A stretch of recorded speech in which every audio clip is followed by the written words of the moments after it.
কার জন্মদিন কিছু মন খারাপ, কার স্কুল টিফিন কিছু হাল। নমস্কার, আমি প্রত্যুষা রোজলিন। আজকে চলে এসেছি বাঞ্ছারামের অ্যাক্রোপলিস মলের পাশের আউটলেটে।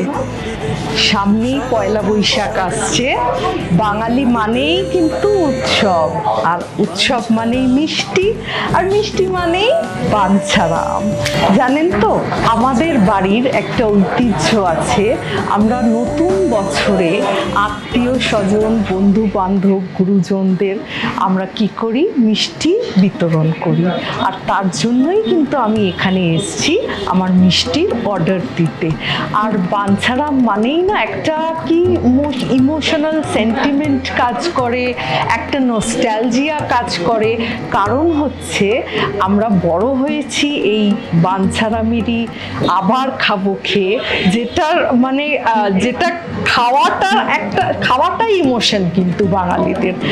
আর হচ্ছে একমাত্র বাঞ্ছারামেই পাওয়া যায় ঠাকুরমা দিদিমাদের হাতের বানানো স্বাদের সেই পিঠে, নানান রকম পিঠে, নাড়ু, এগুলোও যেমন পাওয়া যায়, আবার খুব মডার্ন চকো নাড়ু পাওয়া যায়, রোস্টেড কাজু পাওয়া যায়, কাজু পান পাওয়া যায়, যেগুলো কিনা পান আর কাজুর ফ্লেভার একসাথে ভাবা যায়।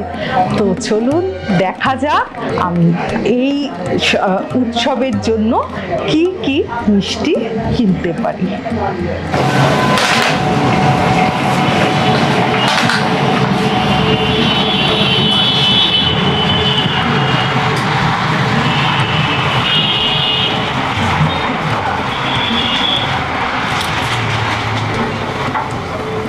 আচ্ছা দাদা, বলছি পয়লা বৈশাখের জন্য না আমাকে অনেক আত্মীয় স্বজন, বন্ধু বান্ধবকে পাঠাতে হবে। তো আপনাদের তো সবই খুব ফেমাস আর এত ভ্যারাইটি, আমি খুব কনফিউজড হয়ে যাচ্ছি। তো পয়লা বৈশাখ স্পেশাল কি কিছু আইটেম আছে? এই তো আমাদের পয়লা বৈশাখ স্পেশাল আইটেমগুলো। ও মা, কি সুন্দর! বা, এটা তো ভীষণ সুন্দর কুলো সন্দেশ। বন্ধুরা দেখতে পাচ্ছ নিশ্চয়ই তোমরা, মানে এত ভালো লাগছে এটা দেখে। কুলোটা কি সিগনিফাই করে? বরণ করা। তো তার মানে আমরা নতুন বর্ষটাকে বরণ করে নিচ্ছি। খুব সুন্দর। আচ্ছা, এই রোজগুলো এত কিউট লাগছে। আচ্ছা দাদা, একটা কথা বলো, যদি আমি এগুলোকে চাই অন্য কিছু দিয়ে রিপ্লেস করতে, সেটা কাস্টমাইজ হয়ে যাবে তো? বাহ, খুব ভালো, খুব সুন্দর। আর এটাও শুভ নববর্ষ লেখা।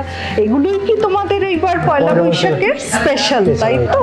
আমি আমার বন্ধুদের কিন্তু রিকোয়েস্ট করব যে অবশ্যই পয়লা বৈশাখে এসে আপনারা এই কুলো সন্দেশটা ট্রাই করবেন। আর সবাই কিন্তু আমাকে জানাবেন, মেসেজ করে জানাবেন। আর যারা যারা মেসেজ করবেন তাদের জন্য আমি একটা সারপ্রাইজ গিফট রাখবো অবশ্যই। ঠিক আছে।